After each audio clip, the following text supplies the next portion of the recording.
Hello, welcome everybody. Myrna, I looked at your fresh vegetables. They look so good. Hi, Karen. Hi, Gary. Or was that Chaya? Probably it was Chaya. Good evening, everybody.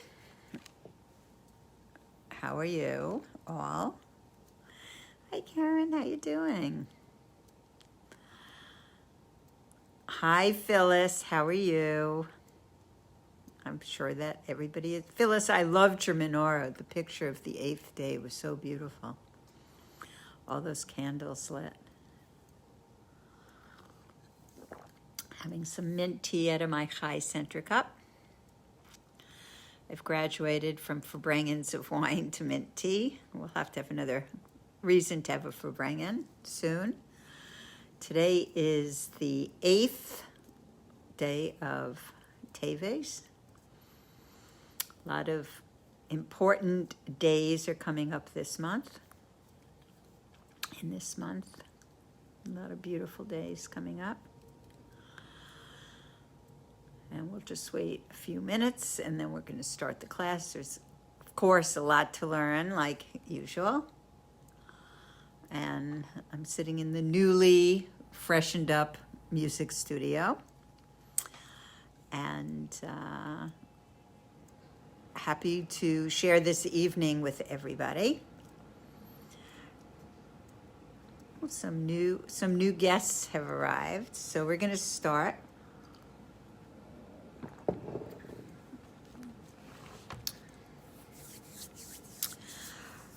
So I want to start by dedicating the class tonight.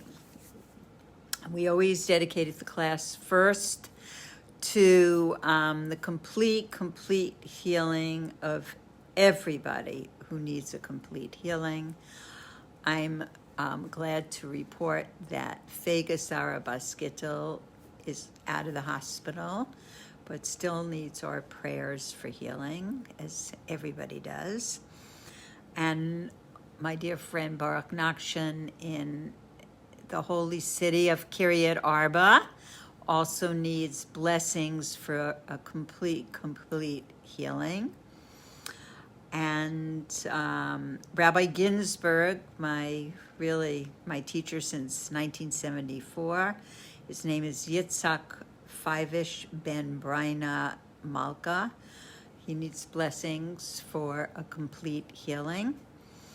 And everyone else who ever really needs blessing should have a blessing. So I just want to show everybody, I got this beautiful present. Can you see it? I just opened it in the mail. It says in Hebrew letters, Trak Good V'Zayin Good. And I got it from Ashira Siegel Fox as a surprise present, came in the mail today. It means think good and it will be good. And everybody can order their own Trak Good V'Zayin Good. And on the card it says, I don't know about you, but I could certainly use the reminder sometimes. This is a little something to remind you too, Ashira. And this is really the essence of everything. Think good and it will be good. We must think good. We must think positively. And especially in times that are challenging. I was hoping to go to Israel in January. I don't really know how I would have gone, but I was hoping to go.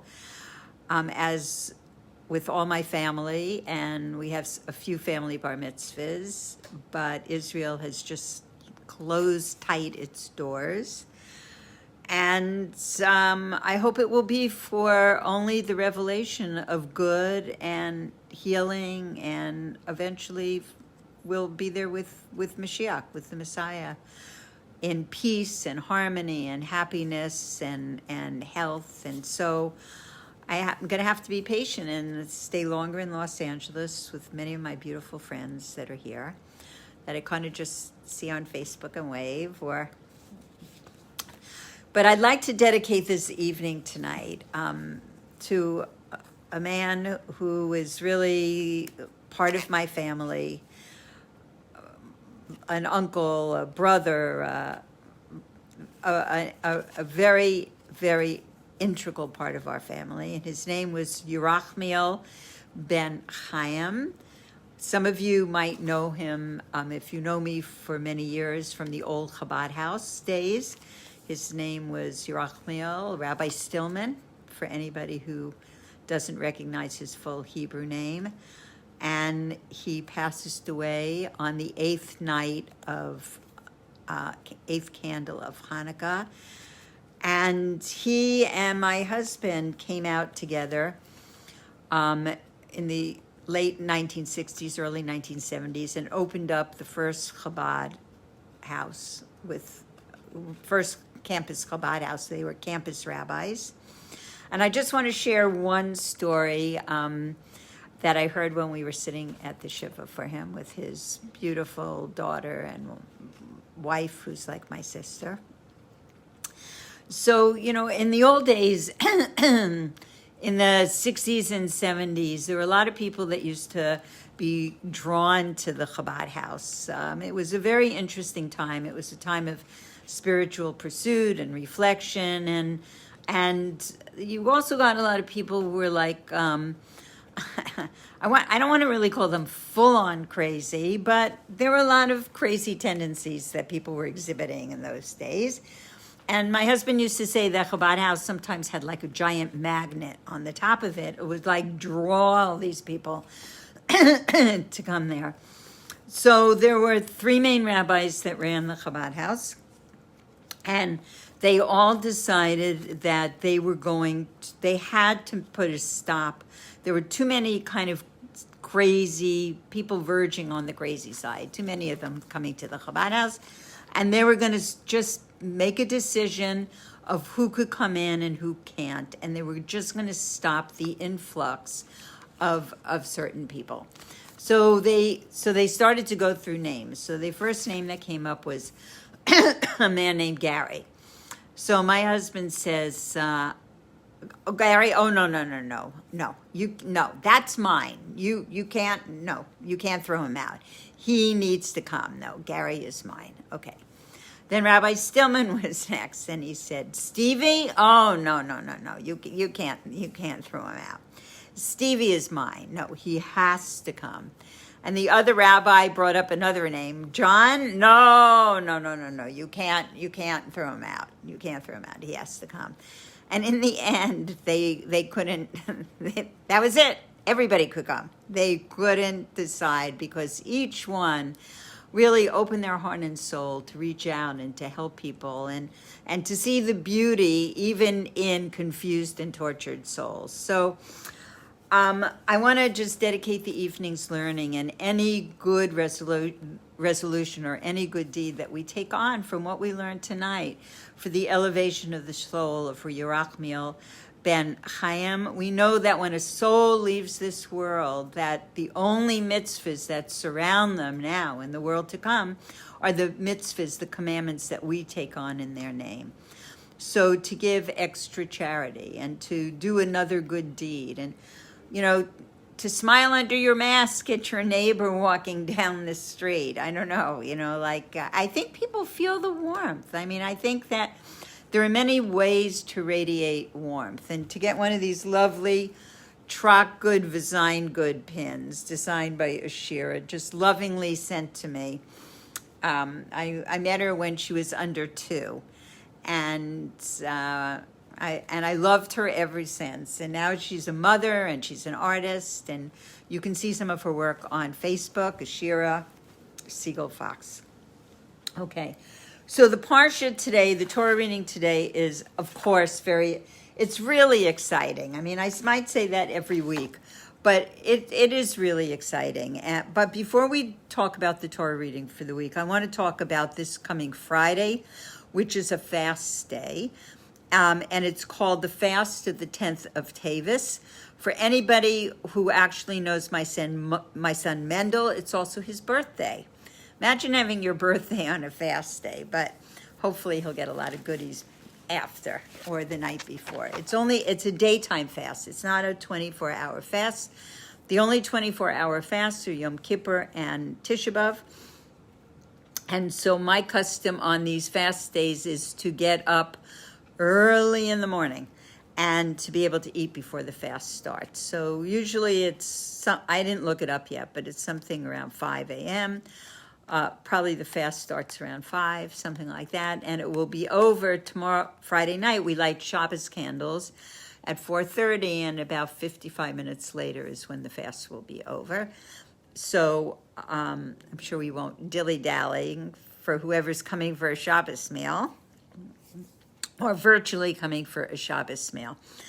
So the fast of the 10th of Teves has a stringency that's very different than many of the other fasts, except for Yom Kippur and Tisha B'Av. Actually, even more than Tisha B'Av. So it says, when any other fast except for Yom Kippur fall on Shabbos, they are postponed to the following day. So if Tisha B'Av would fall on a Shabbos, you would fast on Sunday instead of fasting on Shabbos. Yom Kippur, you always fast if it's a Shabbos. But it says the 10th of Teves, if it would ever fall on a Shabbos, then it would be a necessity to fast on that day, even though it doesn't fall on Shabbos, the way the calendar runs. But if it would, you would have to fast on that day. Why? Because it's a very serious day. And it says it's based on a verse. On this day, the king of Babylon laid siege to Jerusalem. And it says that there's an equivalence between the 10th of Teves and, hi Jill, and the 10th of Teves and Yom Kippur. And it says that it's equal in a certain level to Yom Kippur. It says the 10th shall be holy. So just like Teves is the 10th month of the year, when you count from the month of Nisan, which is the month that Passover falls in.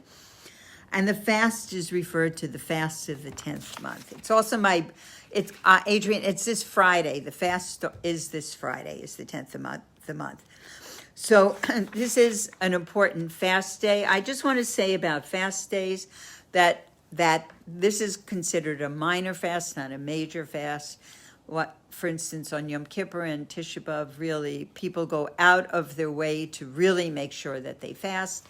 On this day, if a person doesn't have the ability to fast, there are other ways to observe the day by giving extra charity. Some people might be able to fast half a day. So anybody has any individual questions, you can talk to me privately. Okay, so it commemorates the beginning of the Nebuchadnezzar, that wicked Nebuchadnezzar's siege of Jerusalem, which is the first stage that led to the destruction of the city of Jerusalem, which occurred, the Beis HaMikdash, the Holy Temple, was destroyed on Tisha B'Av, and the city of Jerusalem was destroyed at that day. And there was the breaching of the city's walls that happened during the month of Tammuz, which is the month before Tisha B'Av, and then the destruction on Tisha B'Av, but they could not have taken place without this siege first happening to Jerusalem. So this week, that siege is the most serious effect that led to total destruction. And it says the first stage of something contains the potential for all the subsequent stages. And it says that this led to the sequence of events that led to the destruction. So there is a very great severity to this particular fast. And we're very lucky when there's a fast in the winter, because if you are a person that does fast, they are shorter fasts than in the summer or fall. And it goes on to say that all events, even those that look tragic, have holy roots. So a calamity like the siege of Jerusalem means that there is divine energy that's in that process that could be transformed, that could produce a positive result instead of a negative result. And it says that because of a deficiency in their service of God, Jewish people failed to take advantage of this opportunity, and this is what brought the tragedy. So I just want to say hello to Terry and Shmuli and Amalei. Welcome. So there's a biblical verse that we say, Samak Melech Bavel, the king of Bavel laid siege. So there's a Hebrew word in there, Samak, which usually means support and usually has a positive connotation. But here it says it could be understood that this siege could have led to a positive outcome. Up until the last minute of anything occurring, there's always the possibility of free choice and always the possibility of it going towards the good. And how do we know this? Because there was an earlier siege of Jerusalem that was led by Sennacherib, who was the king of Assyria. And it was even more severe than the siege of Nebuchadnezzar. But what happened was there was a king, Hiskiyahu, and he prayed to God with his full heart and soul in tshuva, in repentance, in return, and asking God for forgiveness and healing and the resolution to do only good. And his prayer brought about a miraculous victory in which the danger was averted in one single night. And the victory had spiritual implications. But it says that the reason that Nebuchadnezzar's siege took place and was successful was to bring the Jewish nation, to awaken them spiritually. We have to awaken spiritually. Our lives have to be full with connecting to God and with mitzvahs, with commandments for doing good, and with a way to connect to each other in unity with love and celebration and caring for each other. When we learn about the Torah reading for this week, the Parsha, we will see that in the sons of Joseph, Ephraim and Manasseh, how much they loved each other and how much they wanted the honor of each other. And that's really the goal for us to achieve, is that we want each other's success and we're happy for it and we can celebrate it. Just like everybody, we're connected. We're all connected. We come from one source. So it says that this could have strengthened the city, but instead the people chose to not be awakened and to continue in a path that did not lead to healing and to wholeness. So it says there's the positive intention, which is at the heart of all these national calamities, is that we remember them, but not remember them, oh, this happened, but use them as a motivational force to try to move forward, to try to have this aspect of tshuva for all the Jewish nation and for ourselves included.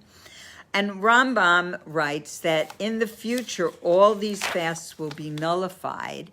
And guess what? They're all going to become holidays. It's not like they're just going to go away and we're not going to see them anymore. No, they're going to be transformed into days of rejoicing and celebration. And we like to party. I mean, we got to admit it. We love celebrations.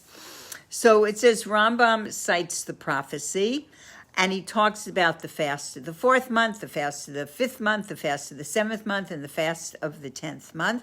They will be times of happiness and celebration and festivals. And they will have the aspect of love, truth, and peace to them. And it says by including this love, truth, and love, peace, and pursue them, the Rambam is bringing out that we can transform these days of fasting into days of celebration. So it says, because we know that before a disease, there is a cure somewhere that is created in the cosmos. So before the exile began, within the siege itself, there was the capacity for peace and unity among the Jewish people, and this would have prevented and healed the exile in such a manner that it would have never occurred. So what is the effect of a siege? A siege means that none can leave the city or enter the city. No individual that lives in the city can leave, and everyone is forced to remain together. Kind of like now, but not exactly. And no stranger who is not an inhabitant can possibly enter the city. Well, now in Israel, if you're not, I was thinking, maybe we should all become Israeli citizens and go. You can only get into Israel as of this week if you are an Israeli citizen. There are no exceptions. So I guess if you were the president of the United States or another country, maybe they make an exception, but maybe they wouldn't. I don't know.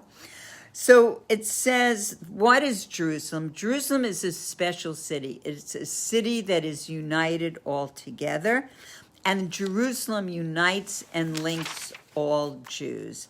I remember even growing up when I had absolutely really no connection to my Judaism, like having this longing for Jerusalem. I mean, I came from my grandmother who always longed to be in Jerusalem.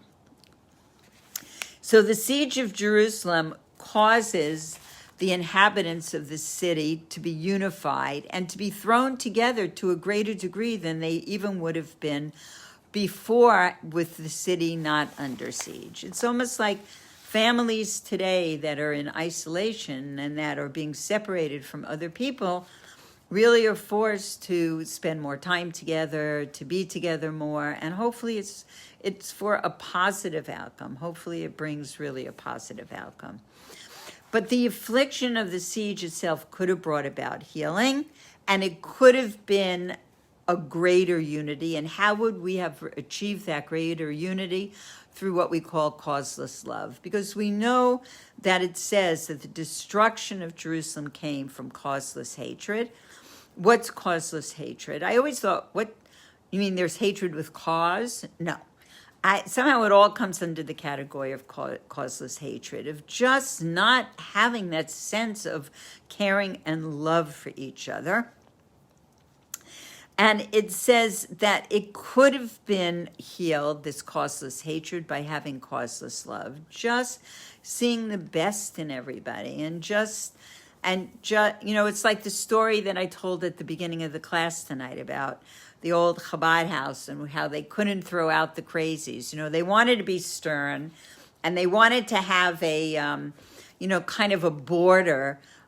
But their tremendous Ahavas Yisrael, their tremendous love of a fellow Jew that all these rabbis had, really opened the door that they couldn't close it in their faces. They had to draw them in, and hopefully that drawing in would affect a healing.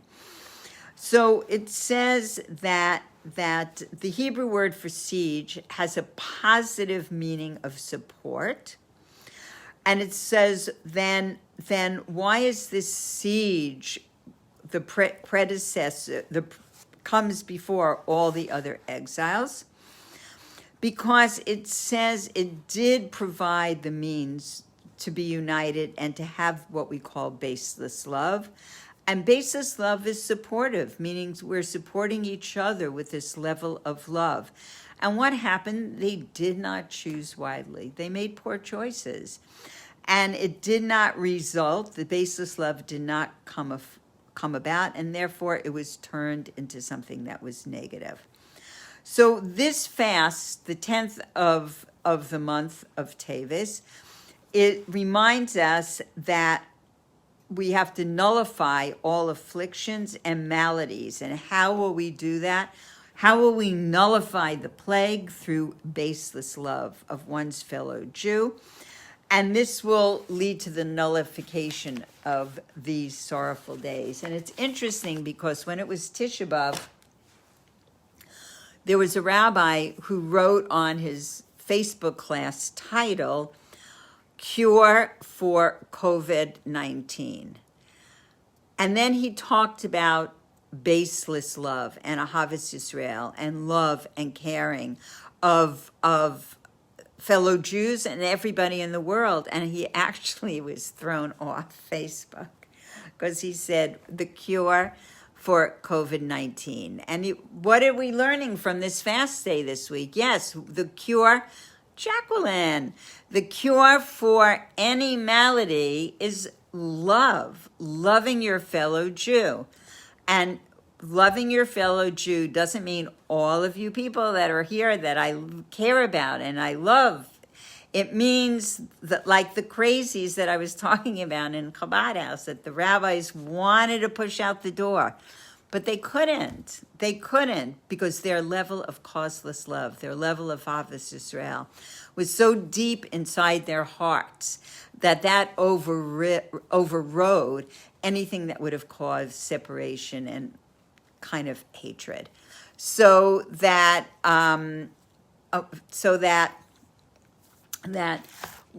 it says right here, I just want to repeat it. It says that the manner in which to nullify any and all afflictions and maladies is through baseless love, and it's expressed in its most complete state with unity among all of us. So this fast day, which really hopefully has the possibility of turning into a day of celebration, that we should achieve that, and we should have this level of really being able to develop this level of love and caring for each other. So this Torah reading is, I know I say every week it's the best. I know there's weeks I don't think it's the best. I don't think I say it's the best, but this is really, there's a lot of drama in it. There's a lot of Torah, deep Torah wisdom in it. So let's just start. This teaching,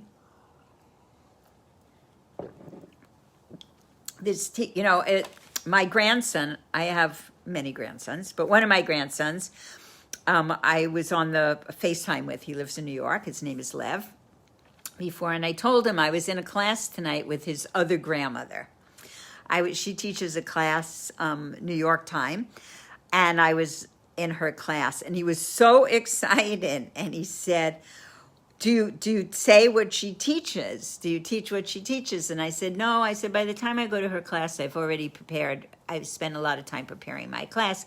I teach from other people that I learn from. So he says, really? And I said, yeah, I learn from a lot of different people.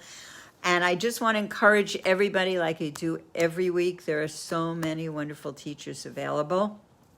And this one I'm teaching from today. The first teaching I'm going to teach from is a class that I heard from Rebbetzin Malka Friedman, who lives in Jerusalem, and I get her classes from email. Somebody emails me her recorded classes, and if anybody is interested, you could email me. She teaches many classes during the week. I just really try to give over her Parsha class, but she has many, many classes, but you won't access it unless you email me and I give you the direct email. She's not modern on the website, okay? Okay, so she talks about, in this week's Torah reading, we have Yehuda, one of the brothers of Yosef, that he comes and he stands up to Yosef, and he reveals, and in this Parsha, I hope I'm not giving away the punchline, but in this Parsha, Yosef reveals himself to his brothers, and he wants them to go back to Yaakov and to bring the whole family back into Egypt to settle in the land of Goshen. And this is the beginning of the exile to Egypt at the end of this Parsha. But we start with Yehuda. It says Yehuda approached him. Now, it doesn't say in the commentary who him is. And what it refers to, it's telling us, because the Jews are called in the name of Yehuda. We are called Yehudim, which is very interesting because we're going to come to see later on from our learning that Yehuda and his lineage really become the leaders of the Jewish people. And we know that the Mashiach, the Messiah, the lineage of Messiah comes from Yehuda, not from Joseph. But at this moment, Joseph is the leader. He is the ruler in Egypt. So it says Yehuda approached him, meaning every Jew, every Yehudi has the ability to come close to God. And through our speech and we bond with God through expressing in words the desire of our heart. And it says, and this is why our prayers need what is called kavana, meaning deep intent. We're approaching him, we're approaching God, and we want to have that intent, that the words have meaning and depth and feeling and commitment and all of those things behind them when we come to stand in front of God and pray. And you're standing in front of a king.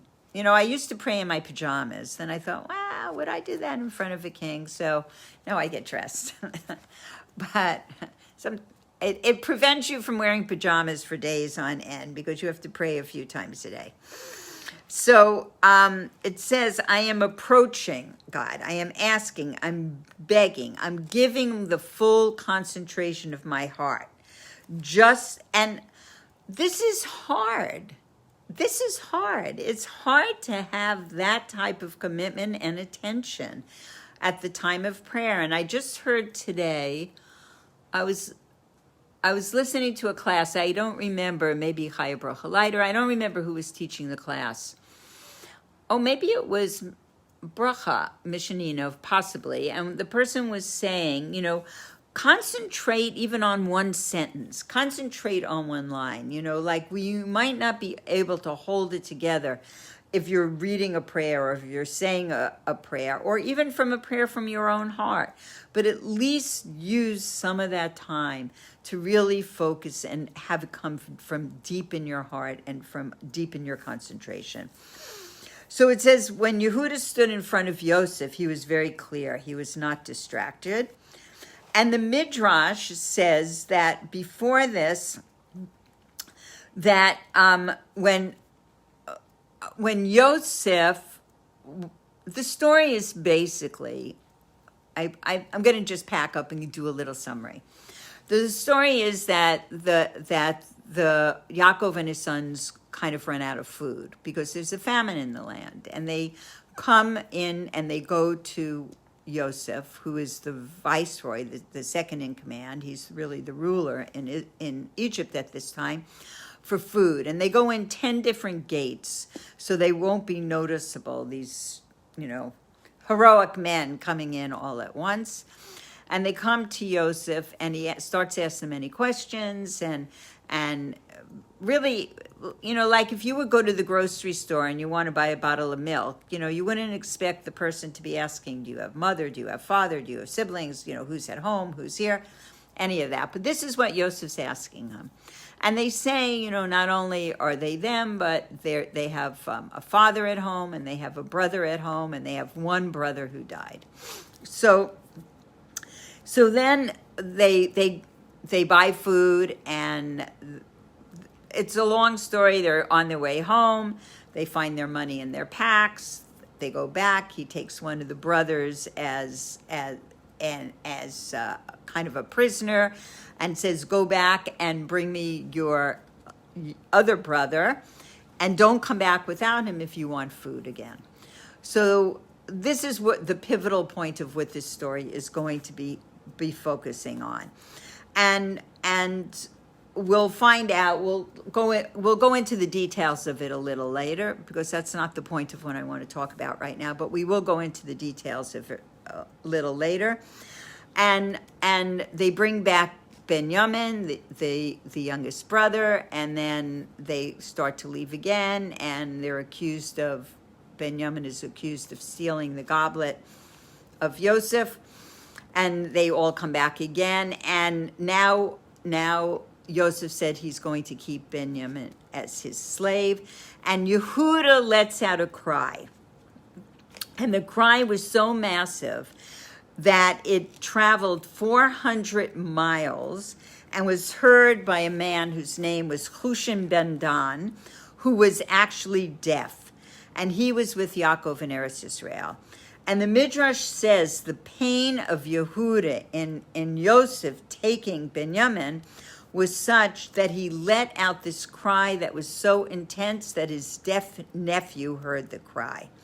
So we know there's a psalm, and it says, "Listen, Hashem, I will call out to that cry that is in the heart, that is filled with pain, that even a kid that is 400 miles away and deaf can hear that cry.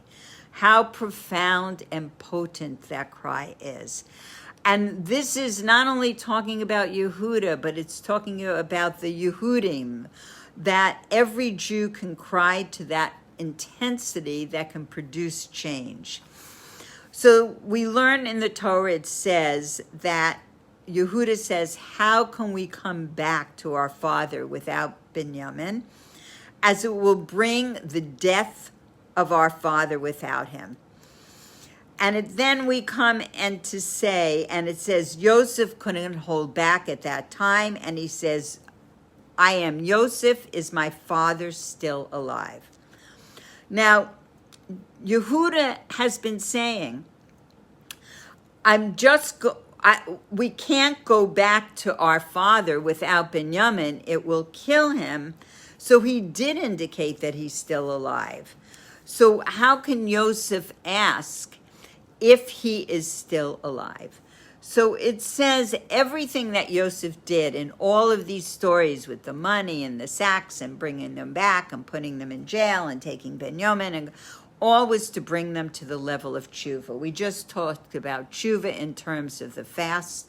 Tshuva meaning regret for the past, resolution to do different in the future, and returning to who your soul is really supposed to be.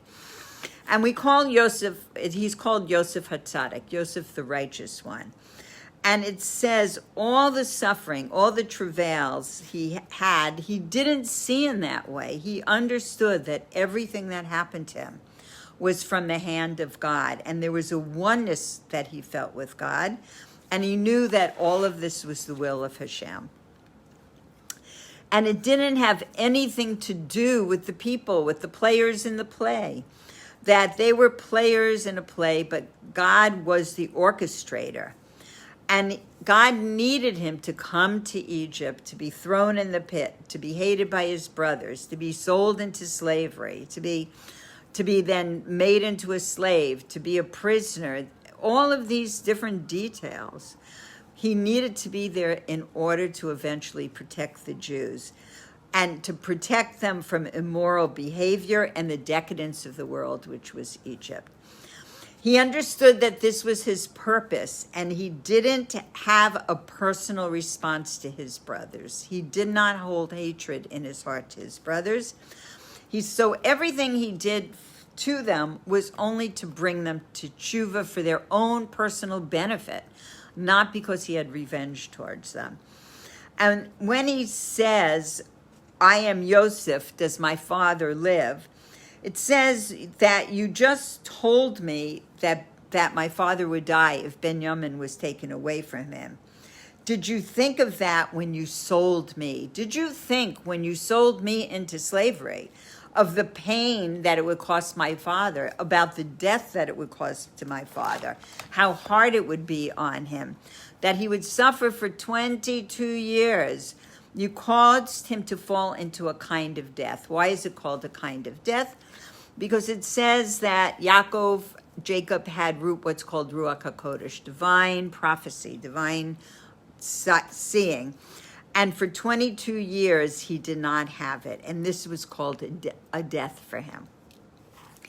And part of what our sages say with that statement is that Joseph was trying to bring his brothers to tshuva for the 22 years that they caused that level of death to their father.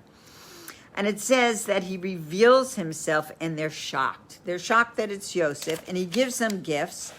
And he gives Binyamin 5 times the amount of gifts he gives to his other brothers to see if they could overcome their jealousy and not care that they did not get an equal portion, which they did. They overcame that level of jealousy.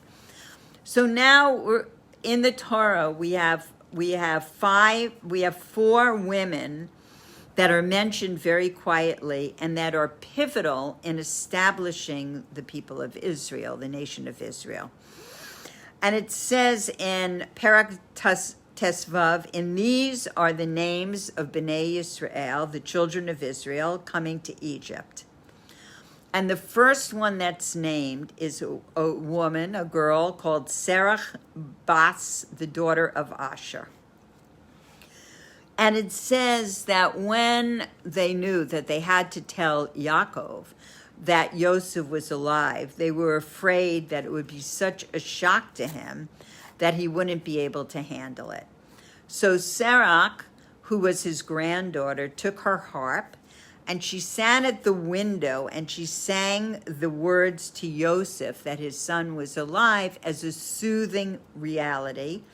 And it says the words surrounded him and he was able to process them as a new reality in a new way. And it says that he caused her, it says, you have created me to be reborn. This Ruach HaKodesh came back to him, returned, and he blesses his granddaughter, Sarah, with a blessing of life. And she is one of the ones who never died, whatever that means. Put on your Kabbalah seatbelts. And we find her living over 1,000 years. And we see her before she goes to Egypt. And she was the one who, when Moshe came, determined what is going to be the process of the redemption. And she knew the Redeemer will come with certain words, pakad, pakadati. And there were false redeemers that came before Moshe, and they didn't have these words, and she knew it wasn't them. And so when Moshe said these words, she knew that he was the Redeemer. And it says then when they were leaving Egypt, when they were going out of Egypt, she took him to the place in the Nile River where the casket of Yosef. So when Yosef died, he was placed in a casket, and he was placed in the Nile. The casket was placed in the Nile River so that when the Jews would have the Exodus and when the Jews would leave Egypt to go back to the Holy Land, they would take the casket of Yosef with them, and they would be able to bury him in Israel. And she showed Moses the place in the Nile where the casket was in the water, and he had some saying on some paper and threw it into the water, and the casket resurfaced to the top of the water. Then we see her again decades later with King David, where it says he went to ask advice from a wise woman, and it was her.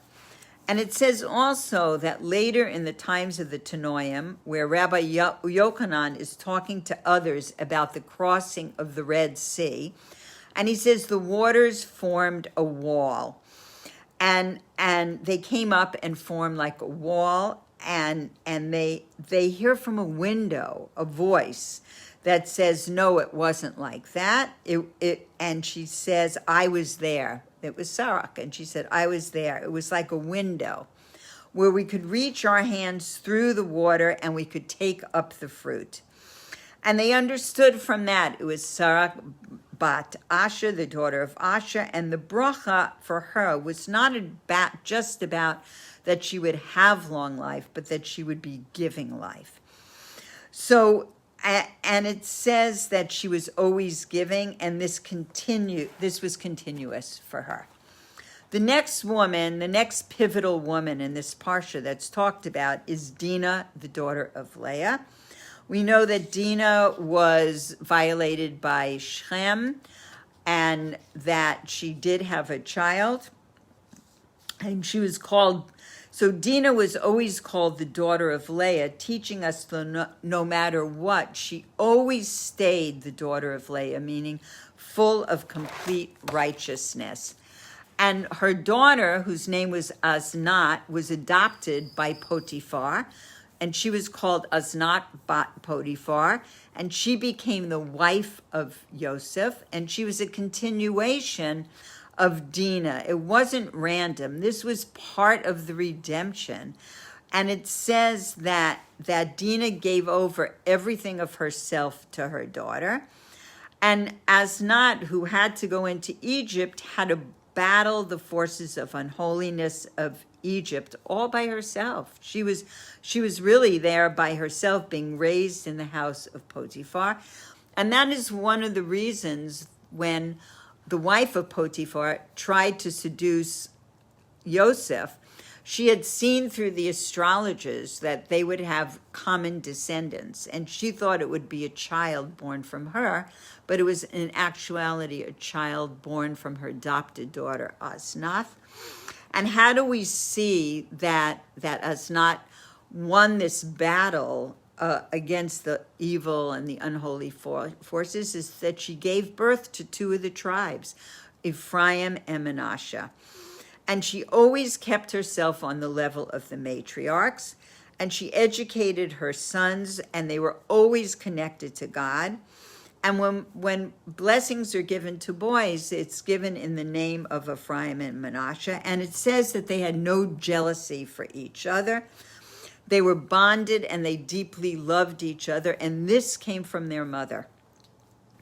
Ephraim got all the honor, and he was the second born, and Manasseh was the firstborn, but Ephraim got the blessing of the firstborn, and there was tremendous love between them, and they only wanted the best for each other. And this unconditional love they got from the love that they received from their mother Osnath, who received this legacy from Dinah Bat Leah, and she created this environment around herself. The fourth woman it's spoken about silently.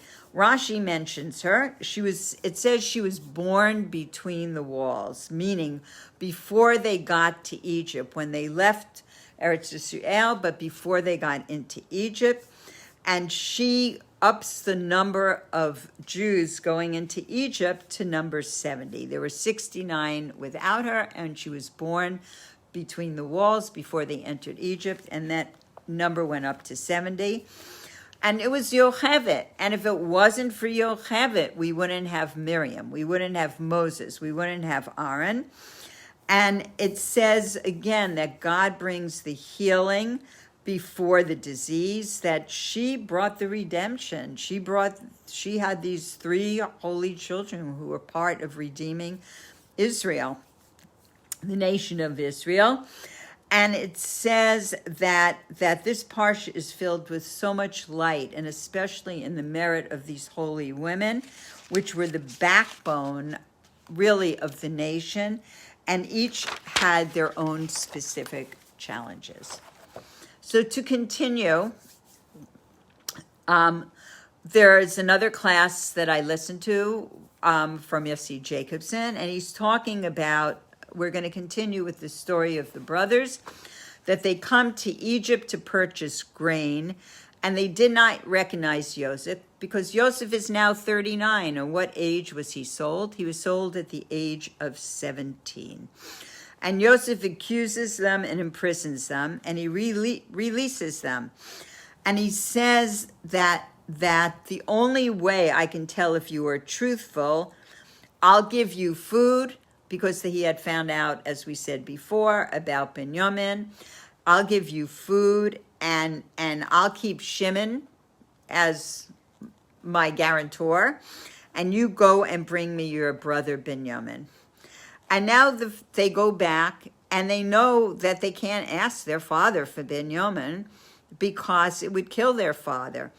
But they're starving, and finally Yaakov agrees to send him back. And there's one second, hold on. Okay, so it says that they desperately needed food, but they knew that the viceroy, Yosef, had insisted they bring Binyamin with them, and Yaakov refused to let this happen. He already lost his son Yosef, who was born from Rachel, as was Binyamin. And he wasn't going to send him. He just wasn't going to send him. So Reuven said, kill my two sons if I do not bring Binyamin back safely. But these were his grandsons. Are you kidding? What kind of statement is that? It's even unbalanced, really. But in the end, it was Yehuda who said, I myself will guarantee his safety. You can hold me personally responsible for him. And he's the one who persuaded Yaakov to let Binyamin go with them. and return to Yosef. So Yosef invites them to a feast to eat with him. And then they go home, and he fills again their packs with food, and he sends them off on their way. And Yosef had hid his goblet, silver special goblet, which he predicted from, in the sack of Benjamin. And then he sends one of his servants to find the goblet. And the servant stops all of the brothers and says, "Would you repay good with bad?"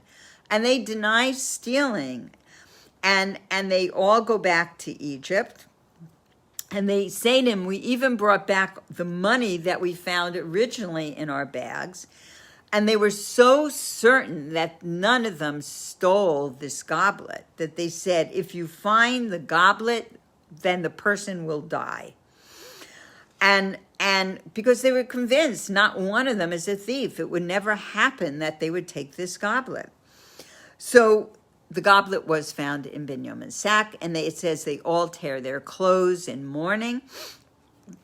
And the servant says, "You can all go home. I'm just going to keep him." And they go, "No, they're all going back to Egypt." And Yehuda says to when they come back, "We have an old debt, and the one we owe money to has found a way to exact payment from us. We didn't steal this goblet, but we know that there is a debt that we're being punished for that we didn't pay. We are guilty for something." And it says that at the end of the previous Parsha, last week, it says, Yosef saying, "You all go back to your father. I'm going to keep Benjamin, stays here." And it says this is exactly what Yaakov was afraid of. He was afraid that he would lose this son who he loves so much also. And Yehuda promised to bring him back. So it says now that Yehuda gives the longest speech in the whole book of Bereshit. And Yosef accuses them of being spies. He imprisons them. At the end of 3 days, and Yehuda's repeating this, you accused us of being spies, we're honest with you, you accused us of stealing. And he tells this whole story, he repeats this whole story in his speech. And he says, "If I come back without Benjamin, my father Yaakov will die." And you asked us all these questions, and we answered you honestly. My father had a wife, he had 2 sons, one died. Yehuda says, "I cannot go back without Benjamin. I was a guarantor." Yosef says he is a thief. Yehuda said, "I will be a slave in his place. Let Benjamin go back. How can I go to my father without him?" And he says his father in this speech, the words, "my father," he says 14 times in this speech. And it says his last words were, he already said, "If I come back without Benjamin, my father will die." And it says he had already offered to be a slave. And he says again, "I can't go back to my father without this boy. How can I see the horrible grief that is going to overtake my father when he sees Benjamin has been robbed from him, as well as my other brother?" And it says that at that point, Yosef cannot hold back anymore. And he says, "I am Yosef." And he reveals himself after 22 years of separation from his brother. And he says, I am Yosef. We contrast this with Yehuda's speech 22 years ago, when Yosef was 17 years old. It says his brothers despised him. And they hated when he shared his dreams, they hated him. And when they just hated him. And it says when he comes to look for them, when he sees them in Shechem from afar, one says to the other, "Let's kill him." Then Reuben says, "We shouldn't murder him. Let's throw him in the pit alive." And remember, we talked last week that he said that if we throw him in the pit, and he's supposed to die, then God will cause him to die through the snakes and scorpions. And if by some miracle he's not supposed to die, he won't, and we won't be responsible. So, but Reuben's intention was, don't murder him. He was intending to come back secretly and rescue him. So then Reuben leaves to go to attend to his father, and the other brothers sit, and they're eating, and now Yehuda speaks up. And he says, what profit is there if we kill him? Let's sell him. Then we'll gain from it. And they listen to him, and they take Yosef out of the pit, and they sell him. He says, at least let's make a couple of dollars off him. And then he says, and after all, he is our brother. So let's just sell him. Let's not kill him. So in this first story, it says, let's sell him as a slave. And the same Yehuda, now 22 years later, comes to Yosef, and he says, Benjamin can't be your slave. Let me be your slave. So the Rambam uses this example as a case of tshuva. What is real tshuva? Real tshuva, return, as we said before, is being in the same situation and you respond in a different way, that you are a changed person. So it says that he could have gone back to his father. He could have said to his father, it wasn't my fault. There was nothing I could have done. He was a thief. He stole the goblet. I couldn't save him. But no, he speaks up, that not as a brother, but as a leader. His final point is, I cannot see my father's pain. It wasn't about himself. It was about his father. So we know that 22 years ago, he didn't care about Yaakov's pain. He knew that Yaakov would be full of pain to lose a son. So we see that a transformation came over Yehuda. And then he had this level of royalty, he had this level of leadership, that not just on the earthly plane, but also in the heavens. And he rises to that place. He rises to that top. And and then we see something happened in the intervening years. He left his family right after the sale of Yosef. And it says that it was not only a physical descent, but it was also a spiritual descent. He leaves, he marries a Canaanite woman, someone we don't know. And it says that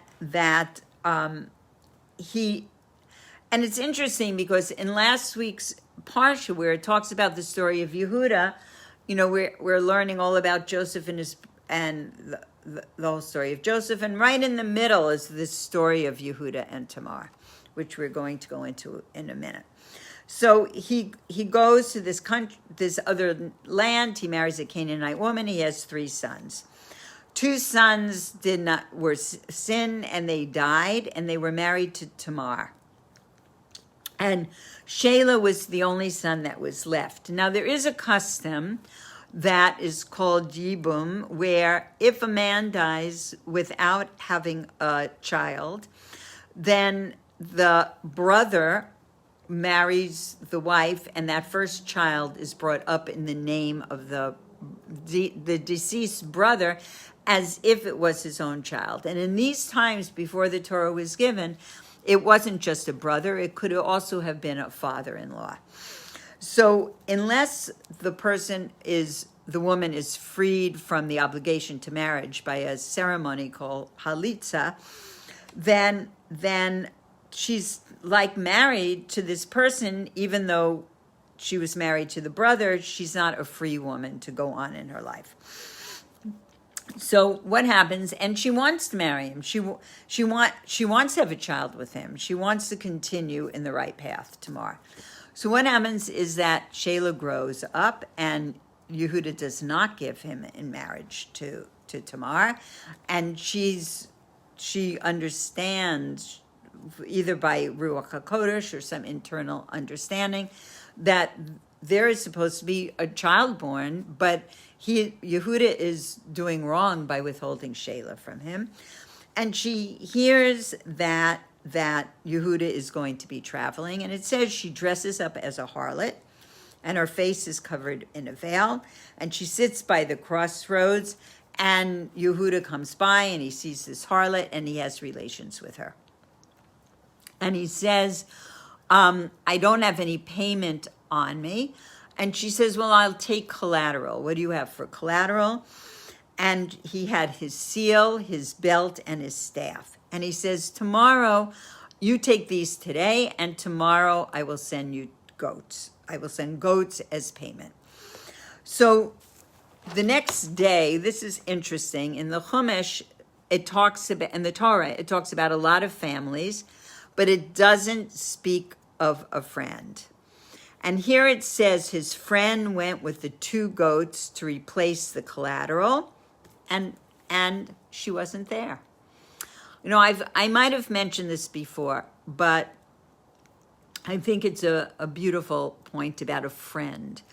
So when we took a woman, her name was Bess Meyerson. Some of you might know who she is. For the ones who don't know, she was the only Jewish Miss America. She was also in politics and many other things in America. She was a extremely well-known Jewish woman.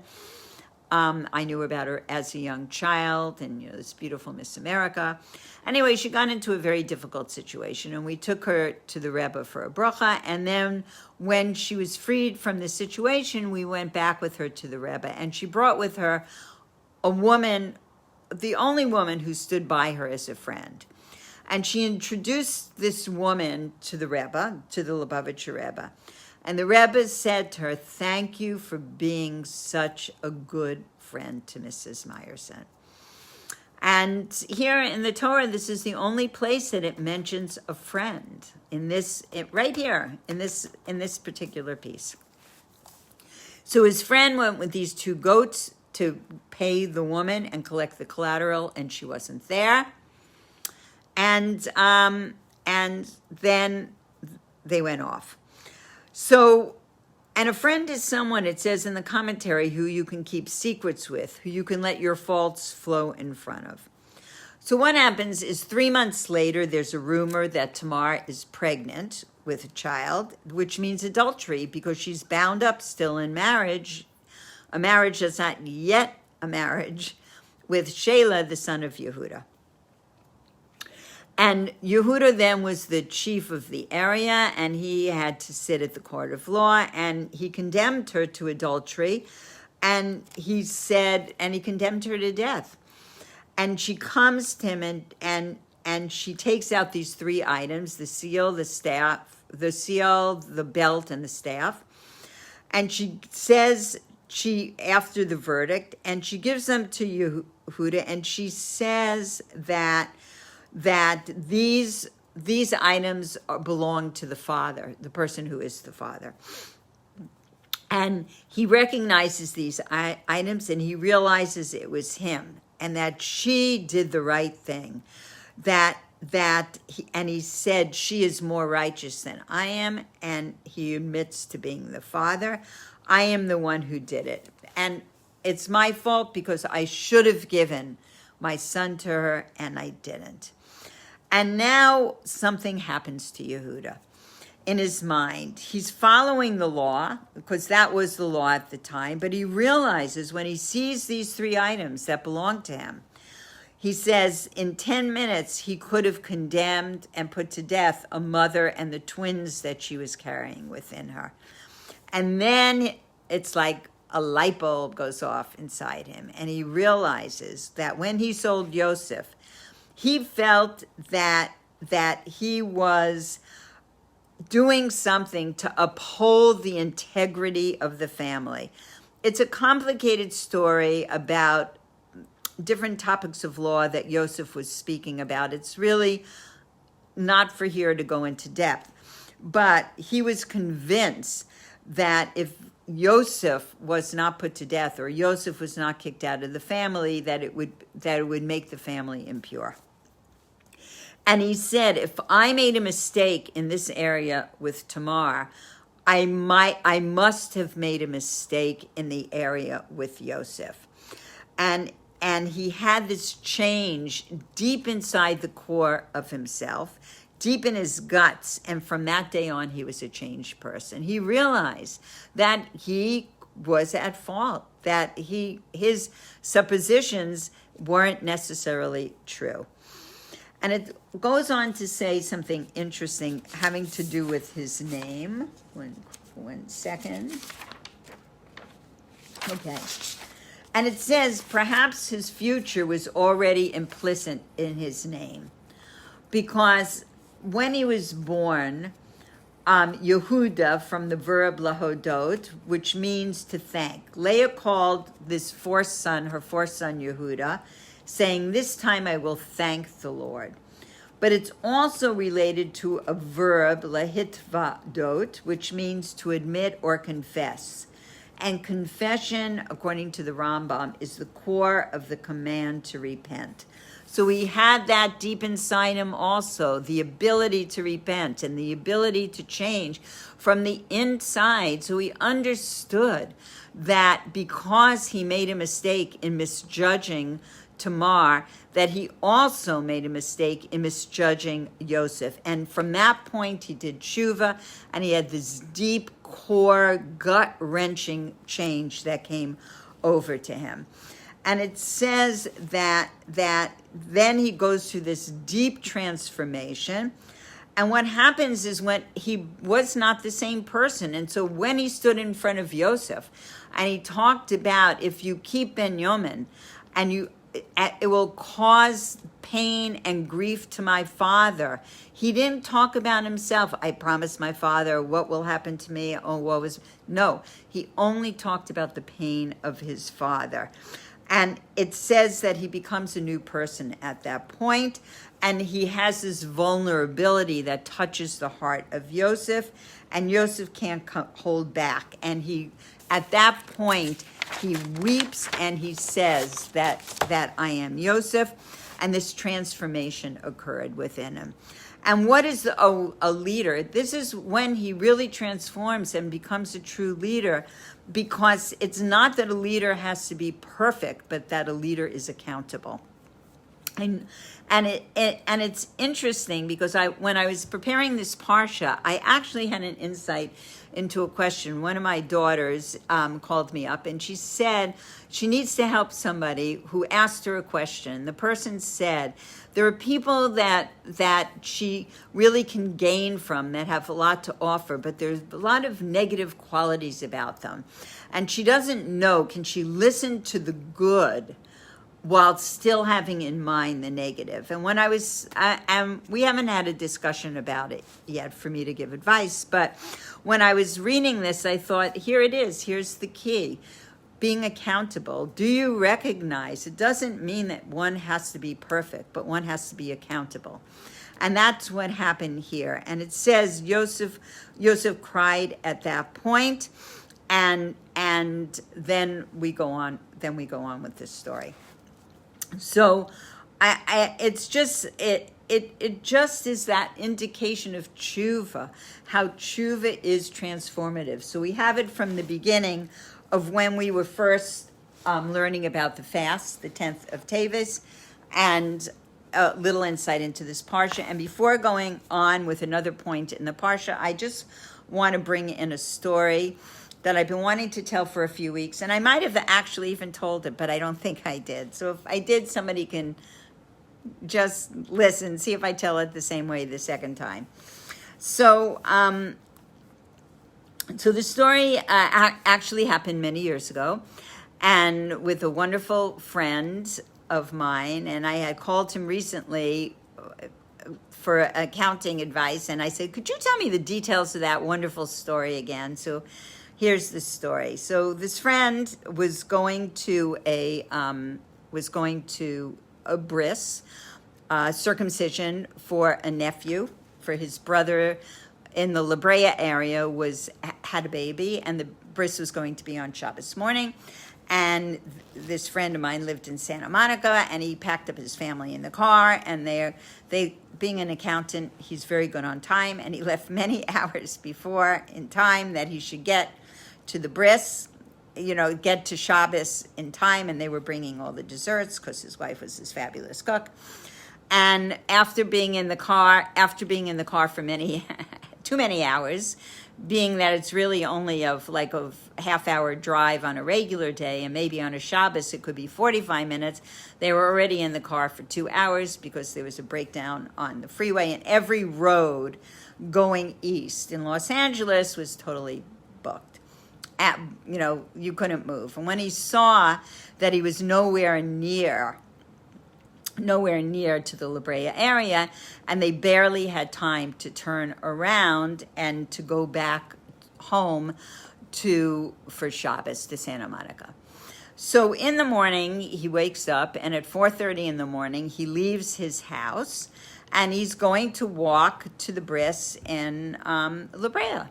4:30, so 4:30 he leaves, and I lived in Westwood. And he gets to my house about 6 in the morning, and he knocks on, we lived on the corner, and so we had kind of a back door that we used only as, nobody ever used the front door. That was the door that was used. And he knocks, and he said a woman opens the door, kind of sticks her head out and goes, Olivia's having a woman's Shabbaton. You can't come in.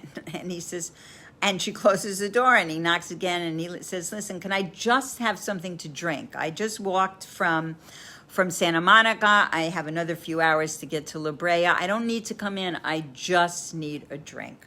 So she hands him the drink out the door. He sits down, he drinks it, and he continues his walk to La Brea. And he makes another stop somewhere. I think he goes into somebody's swimming pool for a mikvah. I don't know. He makes a stop, and it takes him 5.5 or 6 hours, and he gets to La Brea for the bris. And when he walked into the bris, he said there were people that were taking bets. So all the Lubavitch Hasidim were saying, yeah, he's going to make it. He's going to be here. And the other people say, no way. He's not walking, 10 miles to come to the bris. And he comes in, and he's at the bris. So he says 2 years later, he was asked by a rabbi in town, I think he said Rabbi Davidi, to host a woman in Santa Monica at his house for Shabbos because she had an event in Santa Monica, and she had to be there for Shabbos, and she needed a place to stay. So at the Shabbos table, they were going around the table, and he was asking her what's her story, how she became involved, in Judaism, and how she became, a Shabbos observer. So she tells him that for many years she was very, she got more and more involved, and she really cared about doing a lot of things. But the one thing she knew that she was never, ever going to do was to observe Shabbos completely in an observant way of, not driving and all that came with it, to observe really that 24-hour holy refuge that we have. So she said, she was doing a lot of things, but she knew she was never going to keep Shabbos. And she says to him, do you know the Schwartzes? And he goes, yes, actually, very well. And she says, well, I was at Olivia Schwartz's house for a woman's Shabbaton. And she said, and there was a man that came to the door. He knocked on the door, and he wanted a drink. And he was walking on Shabbos from Santa Monica to attend the bris of his brother's son in La Brea. And she said, that made such an impression on me that I decided, if it was so holy, that I was going to keep Shabbos. And he looked at her and he goes, that man was me. So, all these details that come together are just you can't make them up. Okay, now we're going to continue. That was our little break in the middle. Now we're going to continue with the Parsha. So it says that the teachings are telling us that Yehuda championed the cause of Benjamin so deeply and intensely that he was prepared to even go into battle for him. He was not going to let his father down. He could not cause that level of pain to his father. So it says that how could he justify a battle against Joseph and the whole nation of Israel? I mean, of Egypt. He had all these forces when he was very few. He only had a few brothers, and Joseph was the ruler of Egypt. He had the whole country under him. It says that Yehuda was strong, but it says Joseph and his sons were even stronger. And the Midrash says that when Yehuda and his brothers stamped on the ground, all of Egypt shook. And Joseph showed a feat of strength even greater, which made Yehuda say, he is stronger than I. Then how could he justify a battle? But he had assumed this tremendous responsibility to restore Benjamin to his father, Jacob.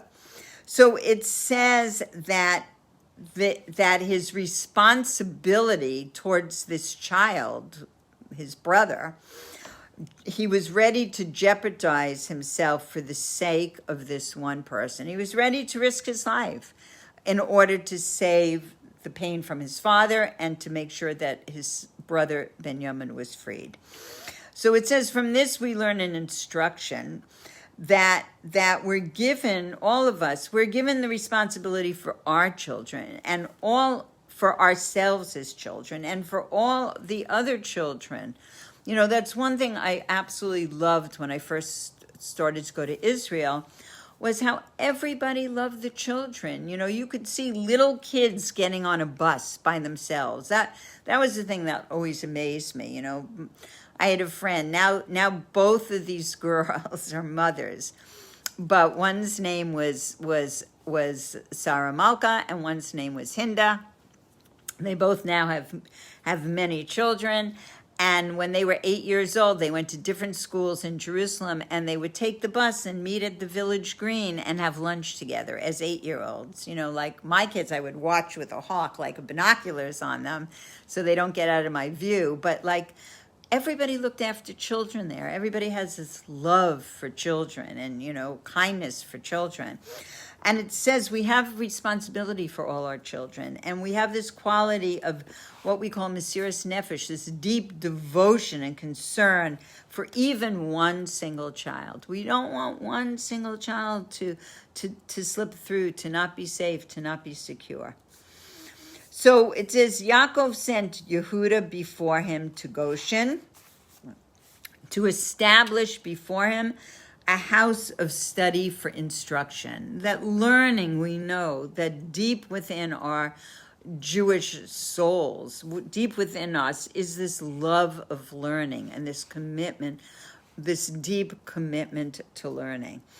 And it says when God told Yaakov to go to Egypt, Yaakov went first to build yeshivas. He wanted to have houses of learning to be able to form a foundation for the Jewish people. And he endeavored to go and build these yeshivas, these houses of learning, because that is the mainstay of the Jews. And one of the things I think that we have lost so many Jews to Judaism is that we know nothing. We don't know enough, those of us who were lost to Judaism.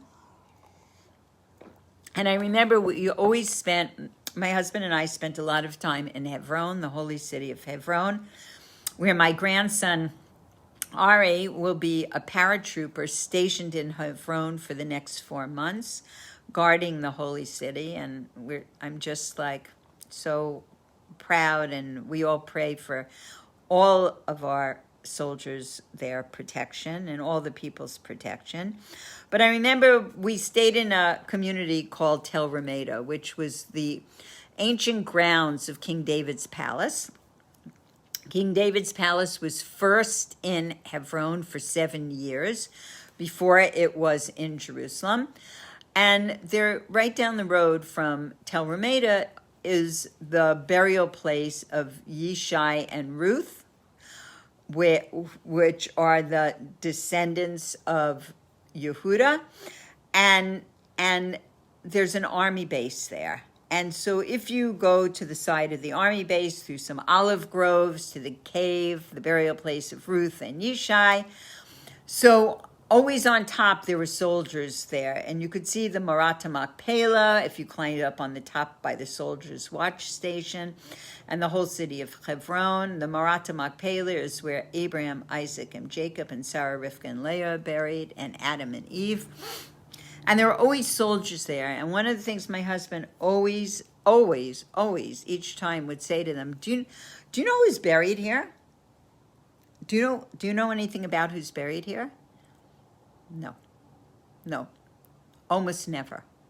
They didn't know who Ruth was. They didn't know who Yishai was. Because what happened in Israel at one point, I think it was in 1982, I believe, or maybe it was a little later than that, there was an education minister, a woman, and she stopped the Jewish part, the Torah part of the public education system that was going on then. And so many young people grew up without any knowledge of the biblical history of Eretz Yisrael, and didn't know anything about who these holy people, who their ancestors, who their role models should have been and could have been. And so no matter where we went, my husband always engaged with soldiers. Soldiers loved him. He loved the soldiers so much.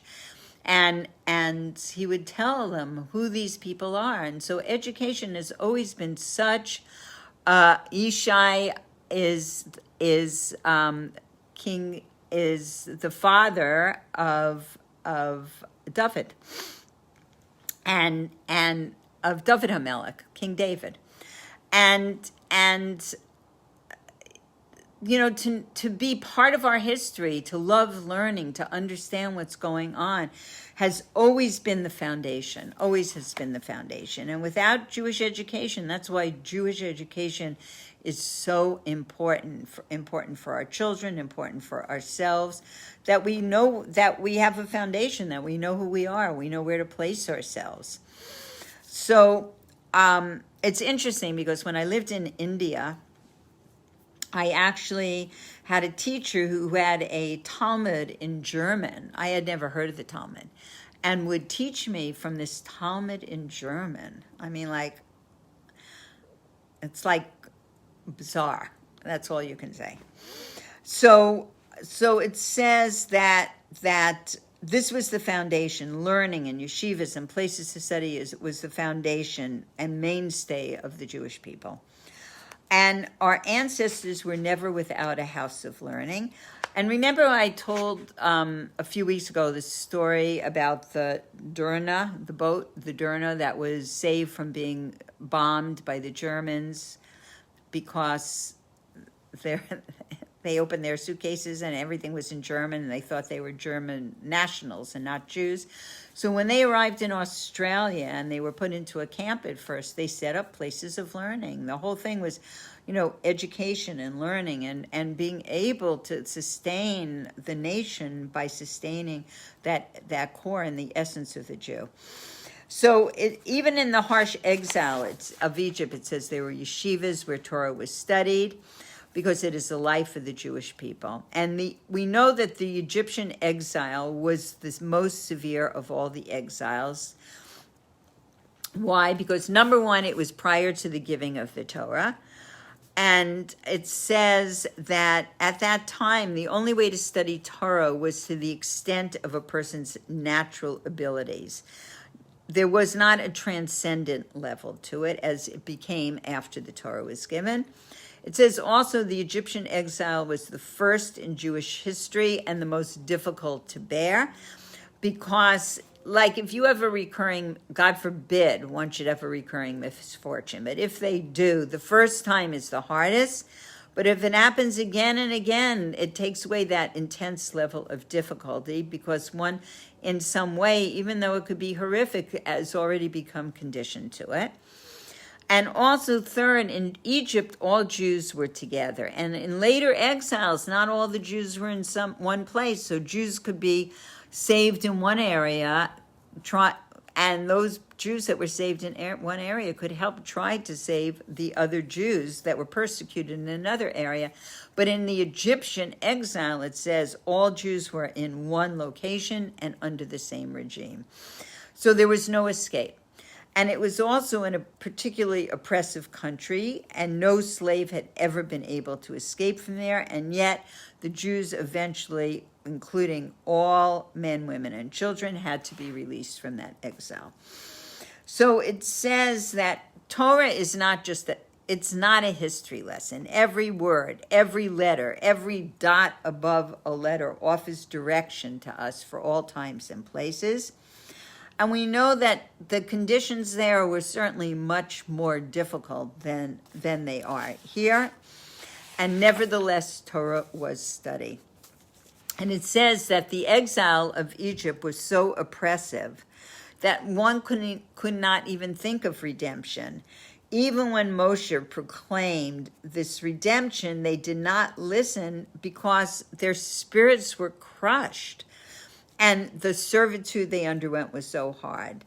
So it says that even during this time, there was at least some learning going on in yeshivas.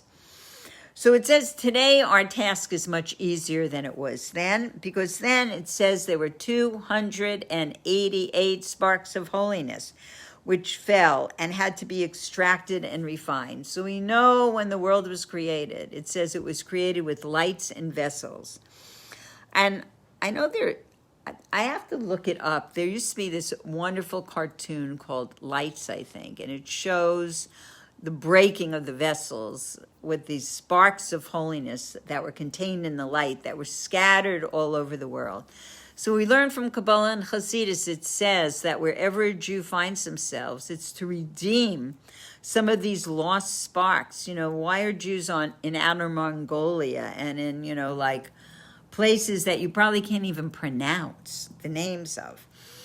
It's to redeem sparks that have fallen there. And it says that there was an Erev Rav, which is called a mixed multitude, which we will go into, that went out with the Jews from Egypt.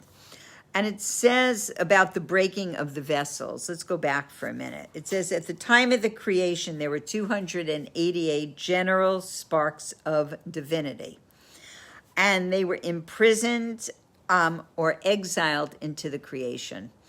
So when the vessels that contained them broke, they were imprisoned in all different aspects of the world and the creation.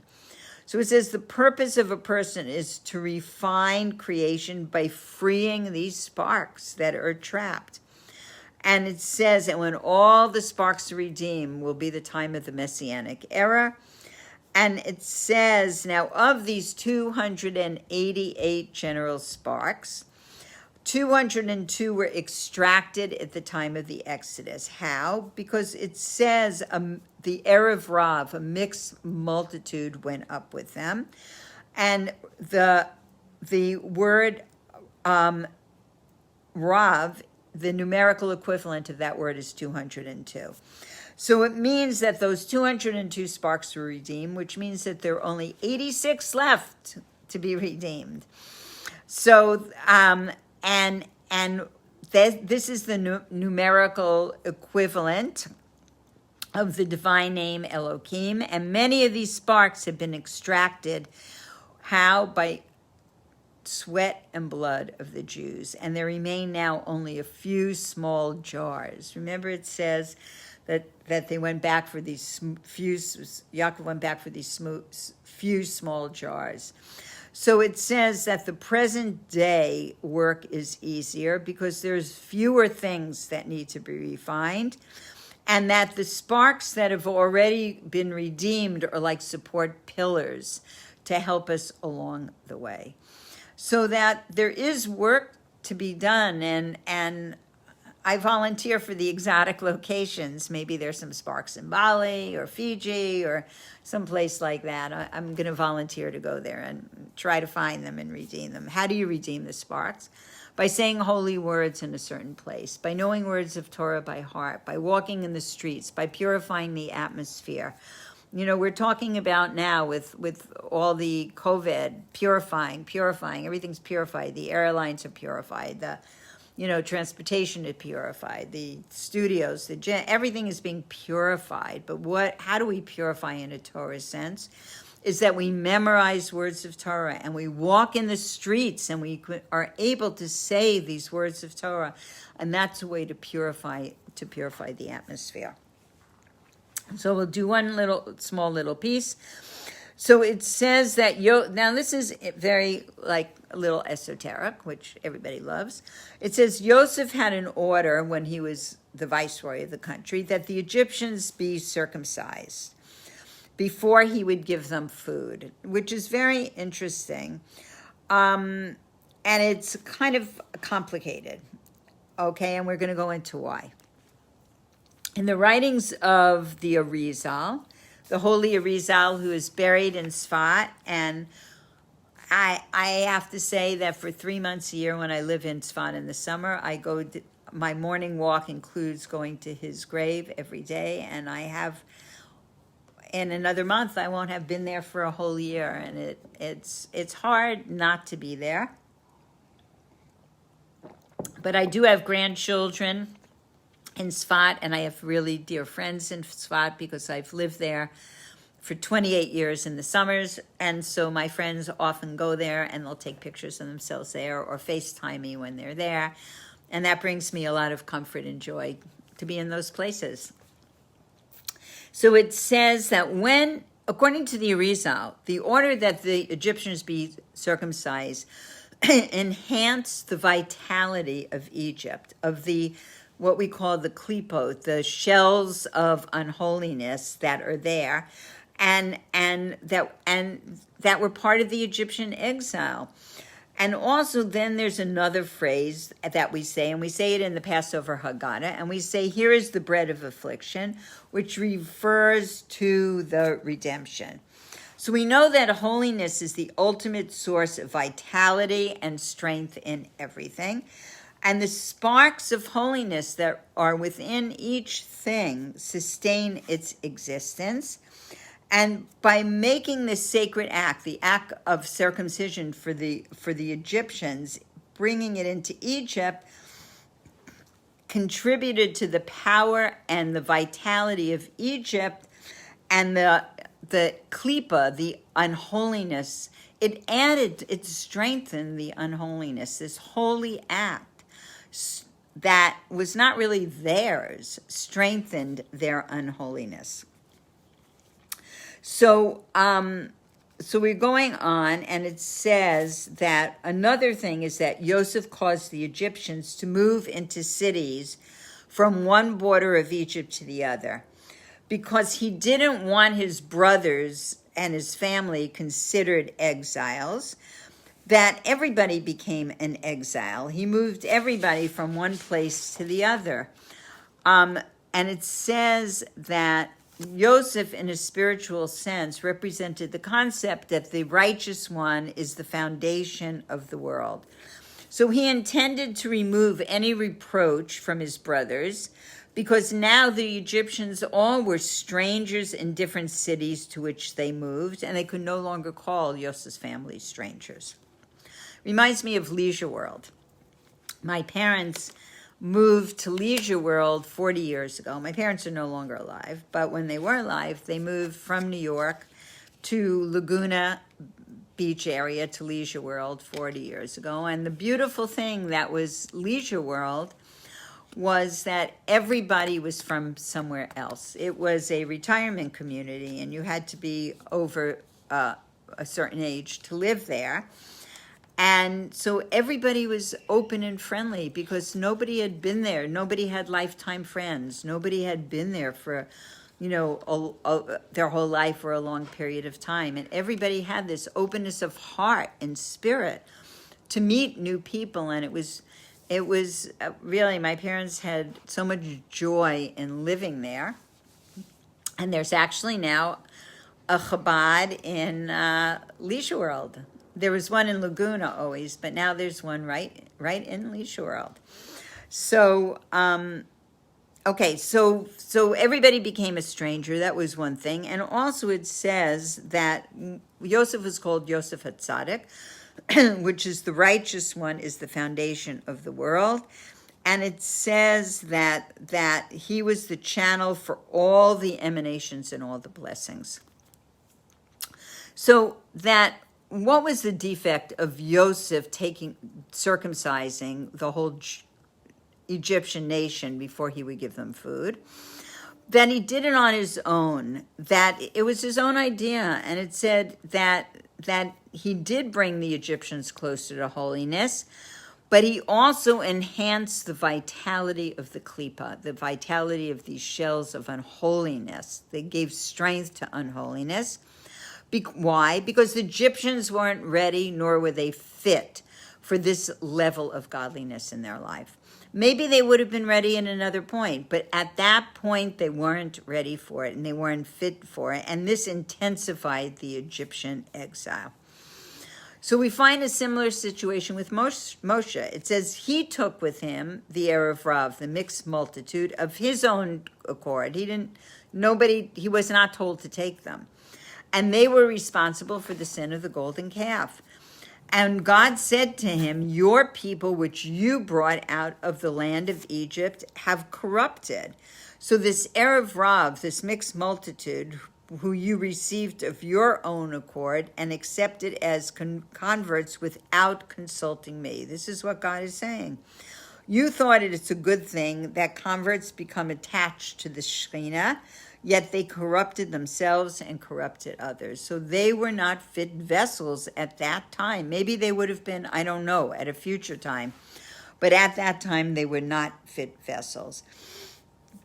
We also know that the study of Torah must not remain academic, but it needs to have practical application and application with self-improvement. And it says study is superior because it leads to practice. It reminds me of a story I heard. I heard the story from Rabbi Manis Friedman, who I actually saw today. He was like my first Tanya teacher, and he is a family member to the Stillman family that are sitting Shiva today. When I was by the Shiva, I was reminded of a story that he told. And he said that when he was trying to explain what Hasidus is, he said there was a person who came to their rabbi and said to the rabbi, a business person, I only have 15 minutes in the morning. I could either pray for those 15 minutes, or I could study Hasidus, which is the deep inner wisdom, for 15 minutes. Which should I do? So the rabbi said to this person, you should study the Hasidus for the 15 minutes, because when you will study the Hasidus, you will find time for prayer. Because Hasidus is the revelation of creating your vessels to receive holiness. So that practical application and self-improvement is absolutely essential in serving God and in all our studying. You know, our studying needs to lead to doing, not just to be like we talked about last week. And I don't exactly remember what we were talking about, but I remember talking about like Judaism 1A, where it remains just academic and it doesn't become a subject of transformation of the heart and soul. So it says that one is obligated to be concerned with everyone and bring people closer to Yiddishkeit. And we're talking about ourselves also. But not to budge from principle. Befriending others and bringing them closer to Yiddishkeit should never compromise Torah and mitzvahs. And it says, be of the disciples of Aaron, loving creatures and bringing them close to Torah. And that conveys two instructions. That one needs to befriend creatures, even those people whose sole merit is that they are God's creatures. And I have to go back to the story that I told at the beginning of the class with Rabbi Stillman. and my husband, is that when they wanted to have a border and say, we cannot let these type of Jews, these crazy people, into our center, and that was their intention. Their Jewish heart and soul couldn't do it.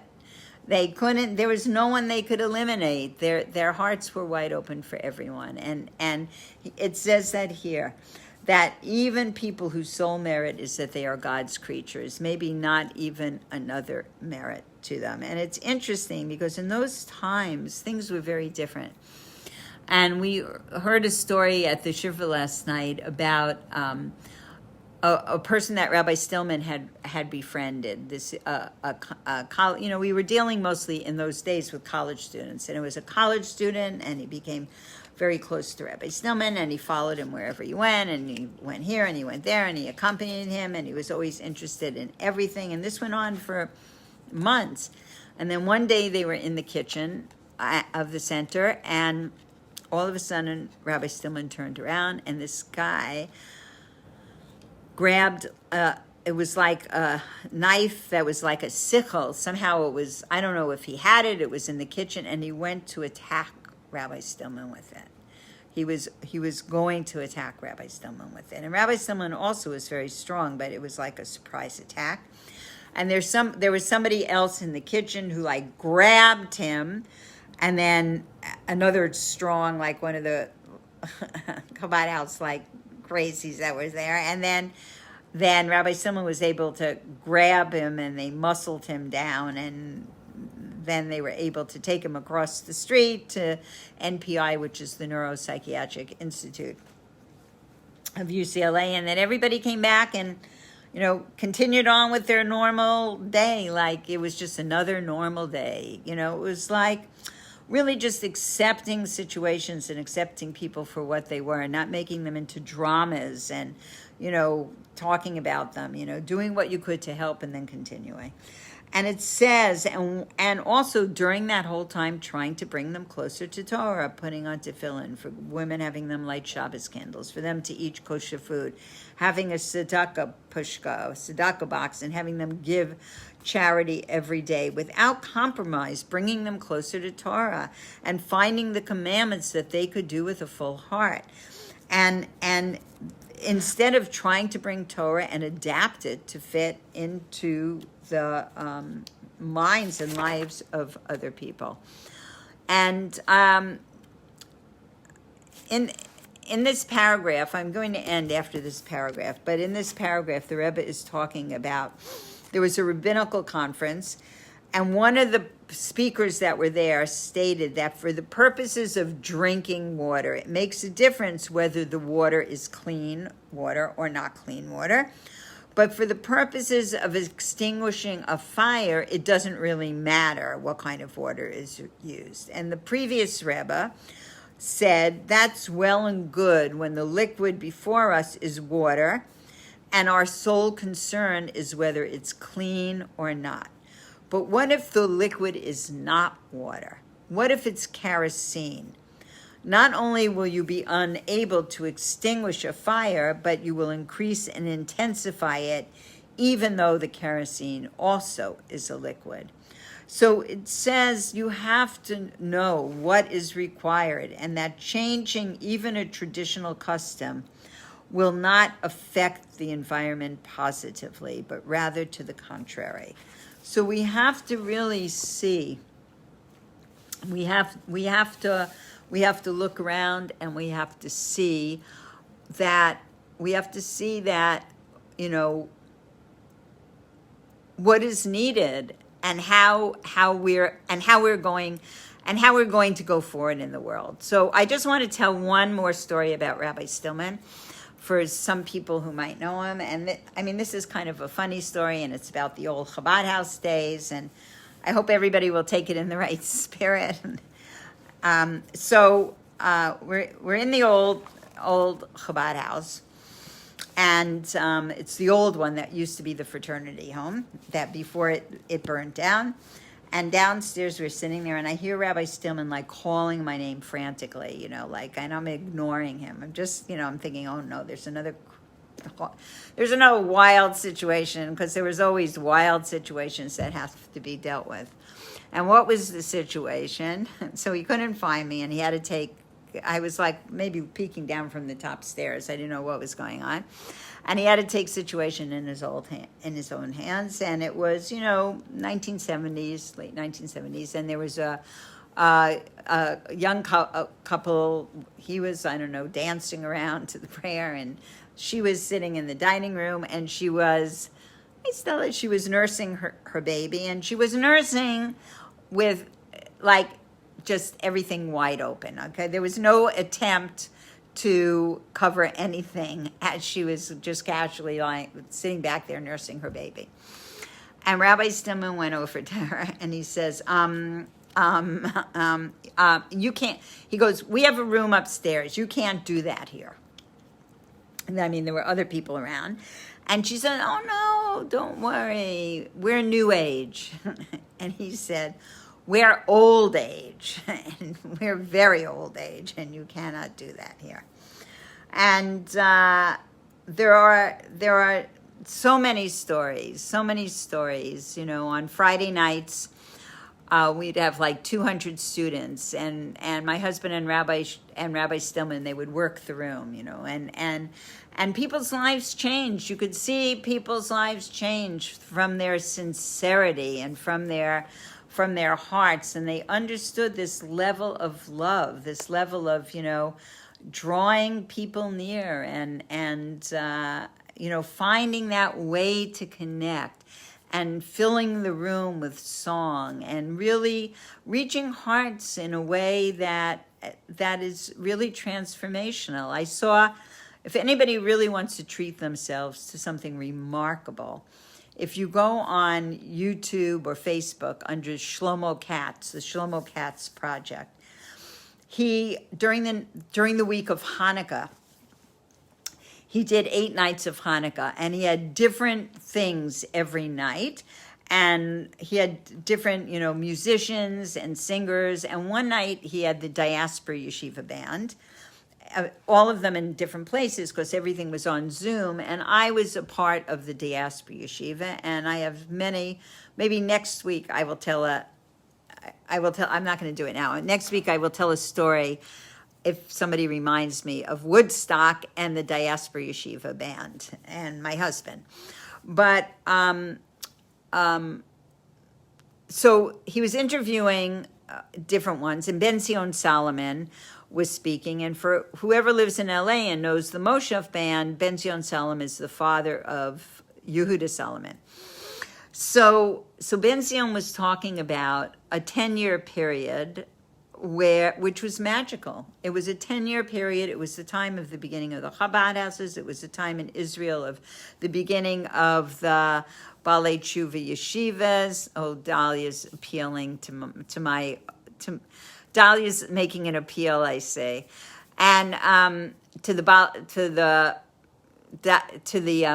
it was just magical. People came out of the woodwork. Where did you get turned on to Judaism?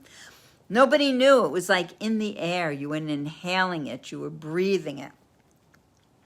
And he did these interviews. And the last night of Hanukkah, he did an interview with Yossi Jacobson, which is really, I want to encourage everybody to listen to it because it was really absolutely extraordinary.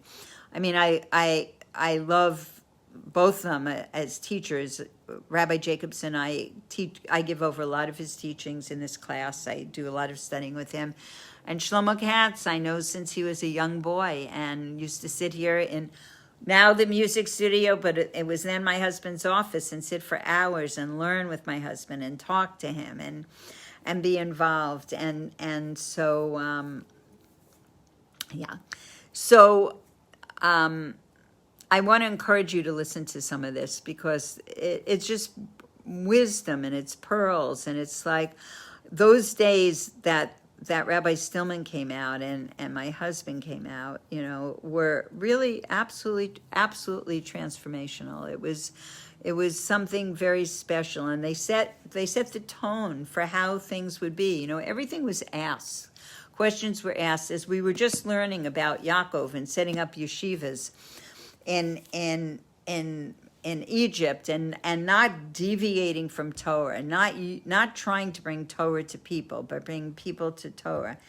Every step of the way was done according to Jewish law. There were many questions that were asked, they were of, kind of breaking a little from certain level of tradition, certainly not observances, but many, many customs, and having, how do you do the meals at the Chabad house, and how do you, and questions of, singing is so much of part of it, and how will you incorporate that, and so many different things. So, okay, Dahlia, I'll end with the Woodstock story just for you, since I knew you since you were a crawling baby on my floor, and now you're a mama. Okay. So, so this story has many parts to it, but I went to I might have told it before, so I'm just probably repeating myself, but it's okay. I repeat myself a lot. So I went to the diaspora yeshiva, and I was there for many years. And when I married my husband, he had never met the members of the diaspora yeshiva. And in 1978, they went on their first American tour, and they came to Los Angeles for a week. And they were all going to stay with me here at my house, which was in Westwood. And they had never met Shlomo before, and I picked them up at the airport. I was so excited. And they were going to give like 5 concerts in Los Angeles. And so they came, and we were sitting around the kitchen table. There were about 5 members of the band, and the head of the band was Avraham, and then there was Simcha, and there was Gedalia, and there was Ben Sion and Ruby and a few other people. And we're sitting around, having something to eat, and the head of the band looks at my husband and says, "Don't I know you from somewhere? You look so familiar." And he goes, "No, yeah, you kind of look familiar." And they play Jewish geography, and this goes on every 20 minutes. I know you, and they play Jewish geography again and again and again. And my husband used to say, you play Jewish geography until you find out you're cousins. But they couldn't figure it out. They were never in the same place at the same time. And that's it. So after, doing this 3 or 4 times, all of a sudden, Avram, the head of the band, looks at Shlomo and says, "Were you ever in Woodstock?" And he goes, "Well, kind of, yeah." And what was the story? The story was that Woodstock was in the middle of the bungalow colonies. Woodstock, not the city only, but, the big rock concert. And I think probably 1969, I think it was. And goes in the middle of the night, Saturday night, from Brooklyn up to Monticello Hospital because he has a brother-in-law who's in intensive care, very, very sick. He was 16 years old with bleeding ulcers. And he rushes into his room, on the way they hit traffic, at 2 a.m, bumper to bumper traffic, and he's not driving, his cousin's driving, and he wakes up and he goes, why is the car stopping and starting? And his cousin goes, "Traffic." And he opens his traffic at 2 a.m, and he opens his eyes and he sees the woods on either side of the freeway or the highway, whatever it was called, throughway, were filled with hundreds of people wearing the same thing, nothing. And every car was slowing down and watching. Okay, so they finally get to the hospital. He runs in. And in the next bed, he thinks, oh, thank God he's not, it's a long-haired hippie that's coming down from a bad drug trip. And he doesn't want to even engage with him. And he's hoping he's not Jewish. And all of a sudden, that long-haired hippie says to him, "Was machst du yet?" And he goes over to him, and he speaks to him because he's anxious about his family member, and he speaks to him for under 5 minutes, and he finds out this boy was on a bad drug trip.